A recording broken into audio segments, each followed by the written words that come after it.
Hello friends, welcome to my YouTube channel diploma वाला। मैं अरमान Gupta. Friends, आज का जो हमारा टॉपिक होने वाला है वो एंट्रेंस एग्जाम के सिलेबस के ऊपर है। कई बार ऐसा होता है कि अधिकतर स्टूडेंट बहुत मेहनत करते हैं लेकिन उनका रिजल्ट नहीं बन पाता है, उनके एग्जाम में अच्छे नंबर नहीं ले आ पाते हैं। लेकिन कुछ ऐसे भी स्टूडेंट होते हैं जो कम वक्त में मेहनत करके अपना एक अच्छा रिजल्ट ले आते हैं और एक अच्छे कॉलेज में अपना एडमिशन ले पाते हैं। फ्रेंड्स, इसके पीछे जो मुख्य वजह होता है वो ये होता है, जो जिन स्टूडेंट का रिजल्ट नहीं बन पाता है वो उन टॉपिक पे ज्यादा अपना समय बर्बाद कर देते हैं। क्या है तो अपना उन टॉपिक पे ज्यादा समय लगा देते हैं जिन टॉपिक से मात्र एंट्रेंस एग्जाम में 1 से 2 क्वेश्चन आते हैं। और उन टॉपिक की वजह से जिनको टॉपिक पे अधिक क्वेश्चन आते हैं उन टॉपिक पे वो कम वक्त दे पाते हैं, क्योंकि टाइम एक लिमिट होता है। फ्रेंड्स, आप 10th का एग्जाम दे के आए हैं, उसके बाद एंट्रेंस एग्जाम में ज्यादा वक्त नहीं रहता है, तो वक्त को मद्देनजर रखते ही हुए हमें कोई भी काम करना चाहिए। लेकिन वो स्टूडेंट लोग बहुत ज्यादा वक्त उन टॉपिक पे लगा देते हैं जिनसे बहुत ही कम क्वेश्चन आते हैं। लेकिन इनके विपरीत जो जीनियस स्टूडेंट है उनको ये पता होता है क्या पढ़ना है, वो इस बात पे बिल्कुल ध्यान नहीं देते कितना पढ़ना है, वो इन बात पे ध्यान देते क्या पढ़ना है। और इन्हीं हैबिट की वजह से वो उन टॉपिक पे विशेष और बार बार ध्यान देते हैं जिन टॉपिक से एग्जाम में अधिक से अधिक क्वेश्चन आते हैं, और उनके वजह से उनका रिजल्ट अच्छा बन पाता है और वो एक अच्छे कॉलेज में अपना एडमिशन ले पाते हैं। तो फ्रेंड्स, हम आज एंट्रेंस एग्जाम के सिलेबस की बात करेंगे। सिलेबस स्टार्ट करने से पहले फ्रेंड्स मैं आपको बता देना चाहता हूँ, आप कोई भी काम करने से पहले आप वो काम क्या है, उसको किस प्रकार से करना है, वो आपको बेहद जरूरी है जानना। उसी प्रकार एग्जाम की आपको सारी जानकारी होना चाहिए। कितने नंबर के क्वेश्चन आते हैं, कितने हम बनाएंगे तो हमारा रिजल्ट हो जाएगा, कितने सब्जेक्ट होते हैं, कितने सब्जेक्ट से कितने क्वेश्चन आते हैं, ये सब बात आपको जानना जरूरी है। और वो बात का हम सबसे पहले अभी आपको डिस्कस करेंगे। वो पहले फ्रेंड्स में हम आपको बता देना चाहते हैं, एंट्रेंस एग्जाम में टोटल 3 सब्जेक्ट होते हैं। पहला जो हमारा सब्जेक्ट है वो है मैथमेटिक्स।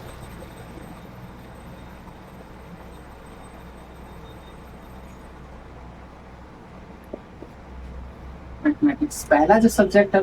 दूसरा जो हमारा सब्जेक्ट है फ्रेंड्स वो है फिजिक्स। तीसरा जो सब्जेक्ट है फ्रेंड्स वो है हमारा केमिस्ट्री।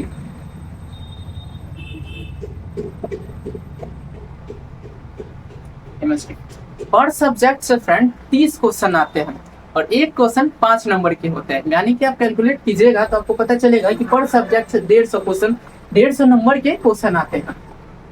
यानी कि 30 क्वेश्चन हुआ, एक क्वेश्चन 5 नंबर के हुए, तो टोटल जो मार्क्स हुआ वो हुआ 150। तीनों सब्जेक्ट से सेमी सेम क्वेश्चन की संख्या होती है।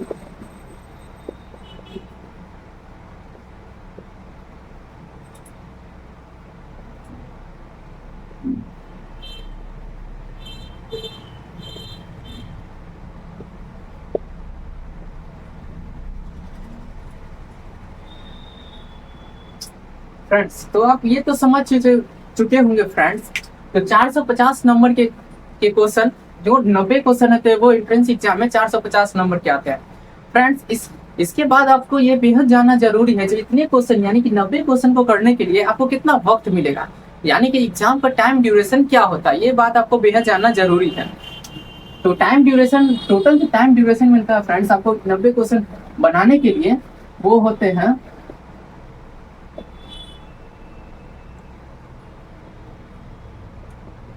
टाइम ड्यूरेशन जो है फ्रेंड्स वो होता है, आपको मिलता है टाइम 2 घंटा 15 मिनट तक। यानी कि आप फ्रेंड्स कैलकुलेट कीजिएगा तो आपको लगभग में 135 मिनट मिलता है। यानी कि यदि आप डिवाइड कीजिएगा 90 क्वेश्चन से तो आपको 1 से 1.5 मिनट मिलता है एक क्वेश्चन को सॉल्व करने के लिए। इसीलिए फ्रेंड्स मैं आपको बताता हूँ, आपको घबराना नहीं है। कोई भी क्वेश्चन यदि आप देखें तो उसको शांति से, आपको हर फॉर्मूला आपको याद है, बस आप घबरा जाते हैं जिस कारण से आप उस क्वेश्चन को एग्जाम में गलत डब्बा भर के आ जाते हैं। जब तक आपका डब्बा सही गोल नहीं होगा तब तक आपको अच्छा कॉलेज मिलेगा नहीं। फ्रेंड्स, इस बात पर ध्यान देना, आपको घबराना नहीं है, क्योंकि बस वो एग्जाम है। ओके, तो आपको बिल्कुल घबराना नहीं है। तो अब हमारा ये बात उठता है तो 450 नंबर के तो एग्जाम होते हैं, क्या हम 485 नंबर लाएंगे तभी हमको कॉलेज मिलेगा? तो इसका फ्रेंड्स जवाब है नहीं। यदि आप 450 में 300 भी ले आते हैं, 250 भी ले आते हैं या 200 भी ले आते हैं तो आपको एक बेहतर कॉलेज मिल जाएगा। इतना अच्छा कॉलेज जिसमें आपको प्लेसमेंट भी बहुत अच्छा होगा, रहने खाने पढ़ने की सारी सुविधा फ्रेंड्स आपको बहुत अच्छी होगी। जरूरी नहीं है जो आपको 485 नंबर लाना है, आप 300 भी लाइएगा तभी भी आपको कॉलेज मिलेगा, 250 लाइएगा तो भी आपको कॉलेज मिल जाएगा, 200 लाइएगा तो भी आपको कॉलेज मिल जाएगा। लेकिन फ्रेंड्स आपका ये कोशिश रहना चाहिए जब एग्जाम में अच्छा से अच्छा रैंक लाए, अच्छा से अच्छा नंबर लाए। फ्रेंड्स अब हम चलते हैं सिलेबस की तरफ। अब मुझे उम्मीद है जो आप एग्जाम के बारे में हर चीज जान चुके होंगे कि एग्जाम कितने नंबर के क्वेश्चन आते हैं, क्या सिलेबस में मतलब कितना आपको टाइम ड्यूरेशन मिलता है और कितने सब्जेक्ट होते हैं, पर सब्जेक्ट से कितने क्वेश्चन आते हैं। इसीलिए मैथ, फिजिक्स और केमिस्ट्री के अलावा कोई भी सब्जेक्ट पे आपको विशेष। अब हम सिलेबस की ओर चलते हैं। पहले हम फ्रेंड्स बोर्ड को रफ कर लेते हैं ताकि आपको लिखकर समझा सके और आपको बेहतर समझ आए। फ्रेंड्स अब हम आपको मैथ के सिलेबस के बारे में बताने वाले हैं। 5 टॉपिक हम आपको बताएंगे, यानी कि मैथ के जो चैप्टर उसमें 5 चैप्टर के बारे में आपको बताएंगे। उस चैप्टर पे आपको विशेष ध्यान देना है। यदि आप केवल 5 चैप्टर को कर लेते हैं तो आपको 30 क्वेश्चन में से 20 से 25 क्वेश्चन फ्रेंड्स आपको आराम से बन जाएंगे और आपको कम वक्त में आप अच्छा नंबर ले आएंगे एग्जाम में। फ्रेंड्स अब हम डिस्कस करते हैं।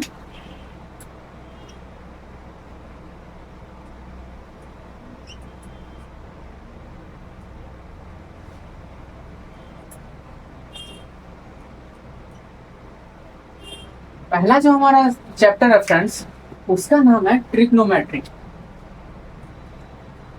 ये वैसा चैप्टर है जिसपे आपको बहुत से बहुत बहुत ज्यादा ही ध्यान देना है।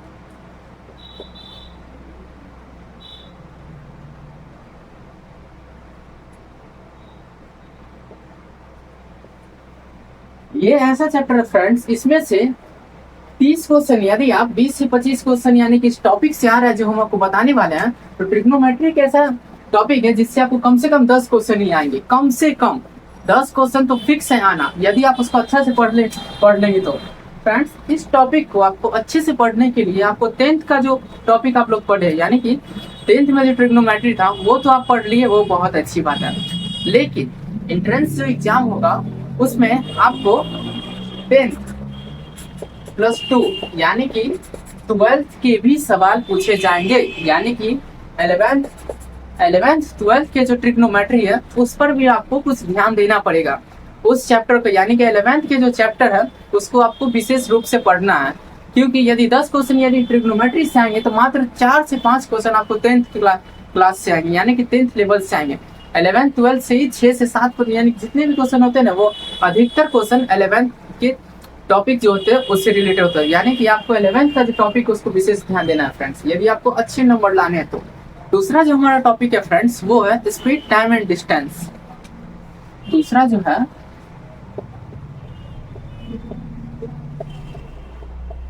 टाइम एंड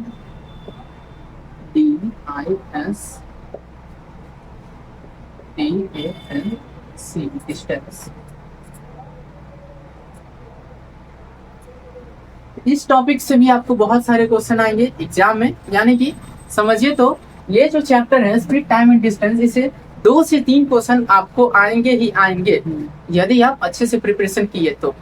तीसरा जो हमारा फ्रेंड्स टॉपिक है वो है प्रोबेबिलिटी यानी कि प्रायिकता।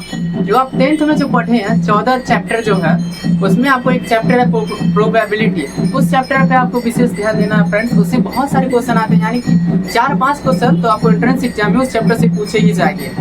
बहुत दिन हो गया उस चैप्टर को आप भूल भी चुके हैं, उसके हर एक टॉपिक को आपको विशेष ध्यान देके पढ़ना है। तीसरा जो आपको नोटबुक में ऐड करना है वो है प्रोबेबिलिटी।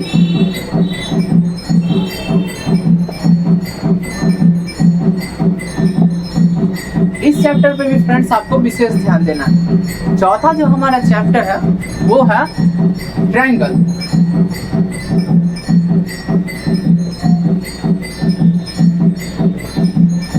टेंथ का जो 6वां चैप्टर है मैथ का ट्रायंगल, इसमें जो फ्रेंड्स आपको थेल्स थ्योरम है, थेल्स थ्योरम का रिवर्स जो है वो दोनों को आपको अच्छे से रट लेना है। क्योंकि फ्रेंड्स मैं आपको बता देना चाहता हूँ, कुछ शब्द मैं आपको बताता हूँ थेल्स थ्योरम क्या होता है। जो थेल्स थ्योरम जो होता है फ्रेंड्स एक त्रिभुज होता है, ठीक है, उस पे मतलब 2 भुजाओं को एक तीसरी रेखा काटेगी। यदि 2 भुजाओं को एक तीसरी रेखा इंटरसेक्ट कर रही है, यानी कि इसको हम मान लेते हैं DB ABCD। तो इस जो कट रहा है जो दोनों भुजा, उसका जो रेशियो होगा ना फ्रेंड्स, वो 1 अनुपात में कटना चाहिए। यानी कि अगर ये 2 सेंटीमीटर है तो वो भी 2 सेंटीमीटर होना चाहिए, इसका 1 रेशियो में ये कटना चाहिए। यही होता है फ्रेंड्स थेल्स थ्योरम। इस थ्योरम को आपको अच्छे से पढ़ना है, अच्छे से समझ लेना है, क्योंकि इस थ्योरम से आपको इस प्रकार से क्वेश्चन आ सकते हैं। जैसे आपको पूछ देगा फ्रेंड्स एग्जाम में,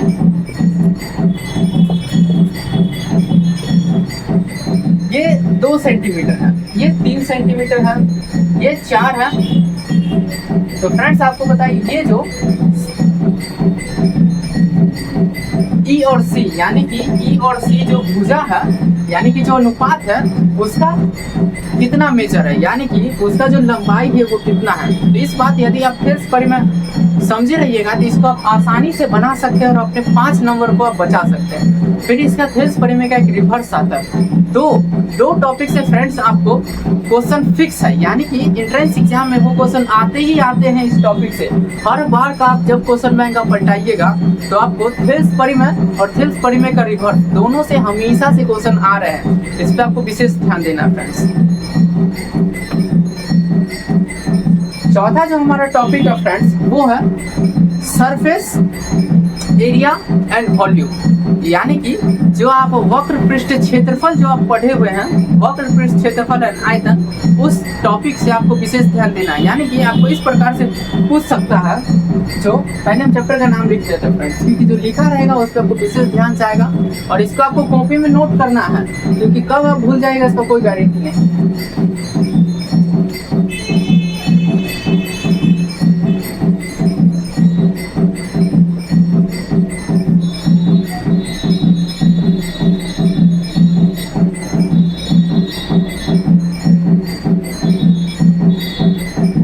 5वां जो और आखिरी चैप्टर फ्रेंड्स, वो है सरफेस एरिया एंड वॉल्यूम। इस चैप्टर को आपको फ्रेंड्स पढ़ना ही पढ़ना है।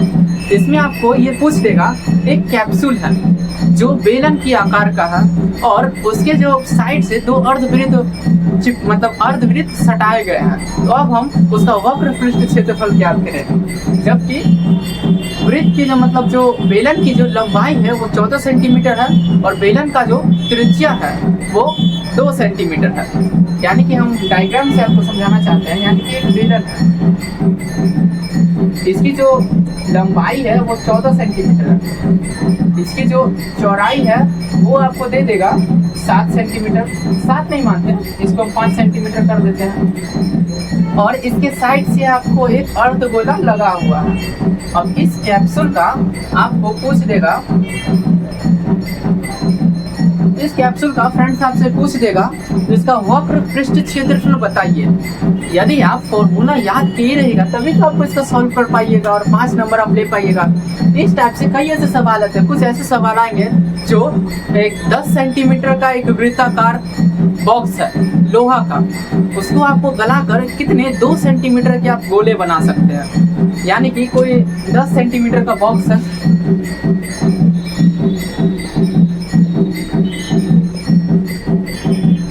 इसको जब हम पिघलाएंगे तो 2 सेंटीमीटर त्रिज्या वाले आप कितने गोले इससे बना सकते हैं। तो इससे पहले आपको इसका वॉल्यूम जानना जरूरी है, उसके बाद इसका वॉल्यूम निकालना आपको जरूरी है। तो फ्रेंड्स, वृत्त का फॉर्मूला, शंकु का फॉर्मूला, वृत्त का वक्र पृष्ठ क्षेत्रफल, कुल पृष्ठ क्षेत्रफल, शंकु का वक्र पृष्ठ क्षेत्रफल, कुल पृष्ठ क्षेत्रफल, घन का, घनाभ का, जितने एरिया और वॉल्यूम से रिलेटेड आपके जितने भी फॉर्मूले आपके बुक में दे दिए गए हैं 13 चैप्टर, यानी कि जो आपको एनसीईआरटी जो बुक है क्लास 10th का, उसके 13वां चैप्टर में जो जितने भी फॉर्मूले हैं, आयतन का, एरिया का, वक्र पृष्ठ क्षेत्रफल, कुल पृष्ठ क्षेत्रफल, ये आपको कंठस्थ याद होना चाहिए फ्रेंड्स, तभी आप वहाँ पे जाके आप अच्छे से क्वेश्चन सॉल्व करके आ पाइएगा। तो इस चैप्टर, अब आपको मैथ का सिलेबस, आपको ये जो 5 चैप्टर है फ्रेंड्स, इसको आपको विशेष ध्यान देना और बार बार इसको पढ़ना और अच्छे से समझ के पर टॉपिक पे आपको 10 से 15 क्वेश्चन कर लेना है, तभी आप अच्छे से अच्छे नंबर ला पाएंगे। फ्रेंड्स, अब हम बात करते हैं फिजिक्स के सिलेबस के बारे में। पहले हम इसको रफ कर लेते हैं।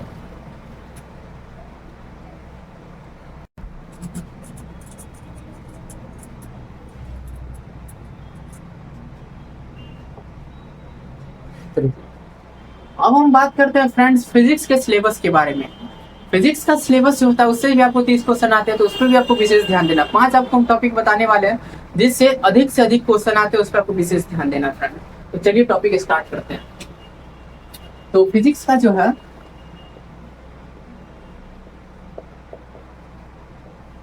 पहला जो टॉपिक है जिस पर आपको विशेष ध्यान देना है, जिससे बहुत ही अधिक क्वेश्चन आते हैं, वो है इलेक्ट्रिसिटी।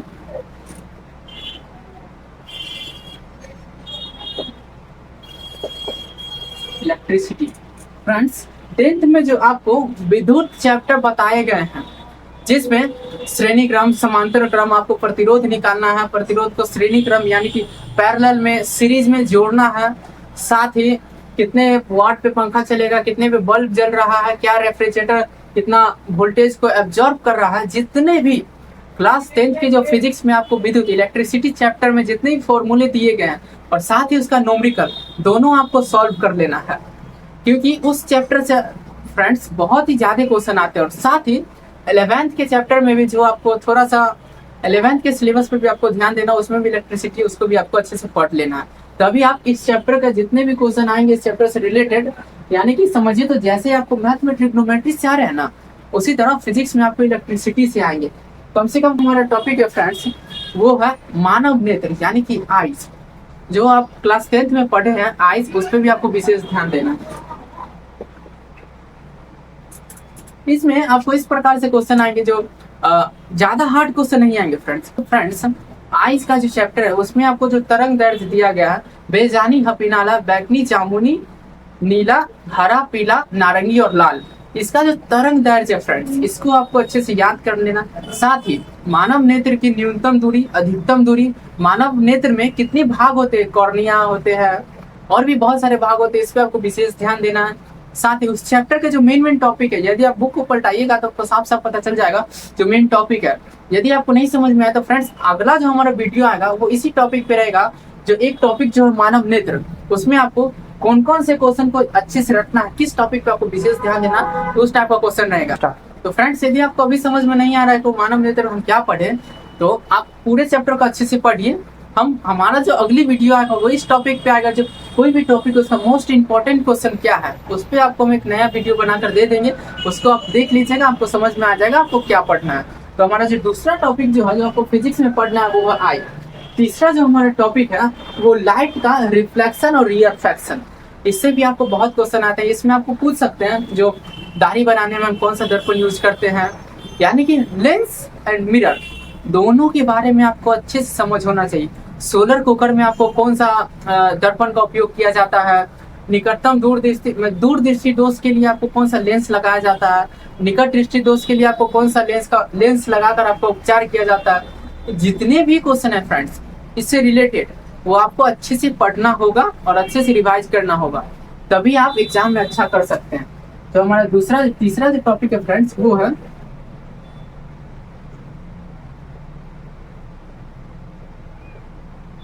रिफ्लेक्शन एंड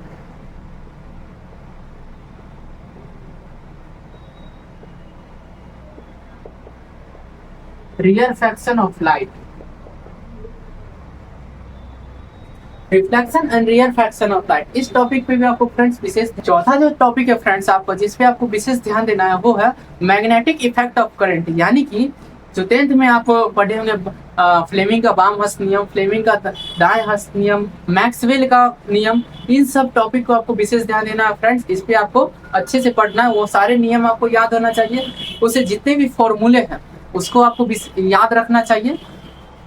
और जो हमारा टॉपिक है फ्रेंड्स वो है मैग्नेटिक इफेक्ट ऑफ करेंट।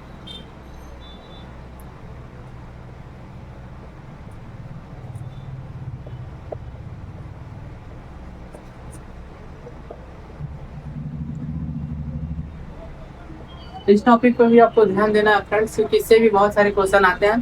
पांचवा और आखिरी जो टॉपिक है वो हमारा टॉपिक बहुत ही इंपॉर्टेंट है फ्रेंड, इस पे आपको विशेष रूप से ध्यान देना है। विशेष रूप से तो आपको सारे पे ध्यान देना है, लेकिन उस पे भी आपको ध्यान को केंद्रित करना है, क्योंकि उससे भी 5 से 6 क्वेश्चन आते ही हैं। वो है फ्रेंड्स जो हमारा टॉपिक है वो है सोर्सेस ऑफ एनर्जी, यानी कि एनर्जी का जो जितना सोर्स है क्लास 10th में आपको पढ़ाया गया, उस चैप्टर को आप अच्छे से रिविजन कर लीजिएगा, आपको उसी से क्वेश्चन आएंगे।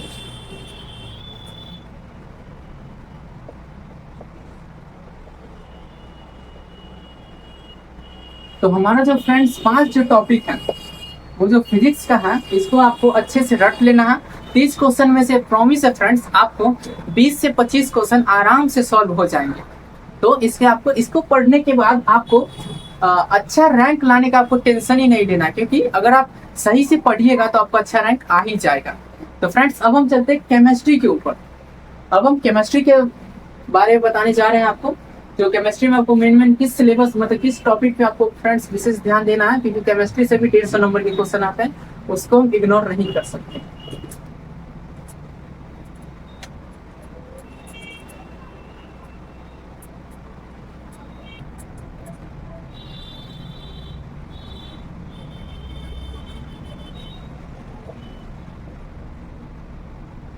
पहला जो चैप्टर है फ्रेंड्स केमिस्ट्री का वो है केमिकल रिएक्शन एंड इक्वेशन। जो आपको केमिस्ट्री के क्लास 10th में पहला चैप्टर ही आपको केमिकल रिएक्शन एंड इक्वेशन, उस पर आपको अच्छे से उसको रिवीजन कर लेना।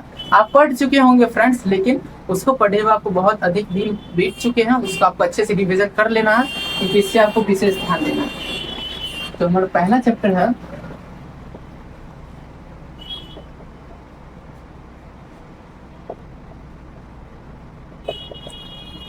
Reaction and equation.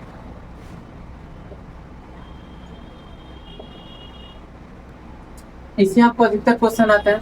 सेकंड जो हमारा दूसरा जो हमारा टॉपिक है फ्रेंड्स वो है कार्बन। कार्बन से भी आपको अच्छे खासे क्वेश्चन आते हैं। 30 में 3 से 4 क्वेश्चन आपको कार्बन के टॉपिक से आएंगे, तो उस पर आपको भी ध्यान देना है।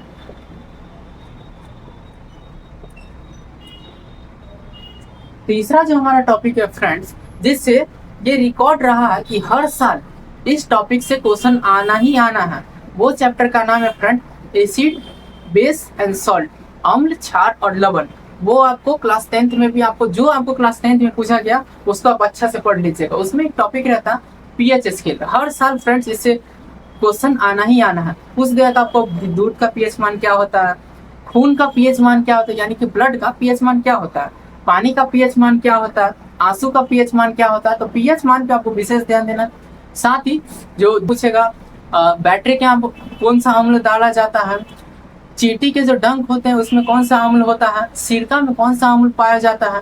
तो आपको फ्रेंड्स इस दोनों टॉपिक जो है उसको आपको अच्छे से पढ़ लेना है, ताकि एग्जाम में जैसे ही आए तो आप बिना देखे बिना समझे उसको सही से डब्बा भर के डब्बा गोल करके आप नंबर पा सकते हैं। तो तीसरा जो हमारा फ्रेंड्स है वो है एसिड बेस एंड सॉल्ट। इन तीनों टॉपिक में फ्रेंड्स आपको अच्छे से ध्यान देना है। चौथा जो हमारा टॉपिक है वो है मेटल एंड नॉन मेटल।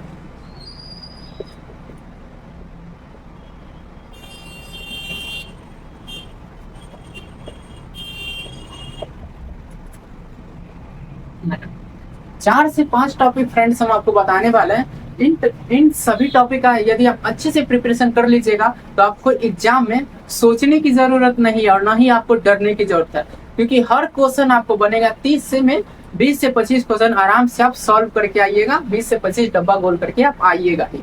तो पांचवा लास्ट जो हमारा टॉपिक है जिससे क्वेश्चन आते ही आते हैं वो है क्लासिफिकेशन ऑफ एलिमेंट। और साथ ही आपको पीरियोडिक टेबल भी पढ़ना है, मॉडर्न पीरियोडिक टेबल भी और प्रीवियस जो पीरियोडिक टेबल है, जो मेंडलीफ का जो पीरियोडिक टेबल है उसको भी आपको अच्छे से रिवीजन करना है।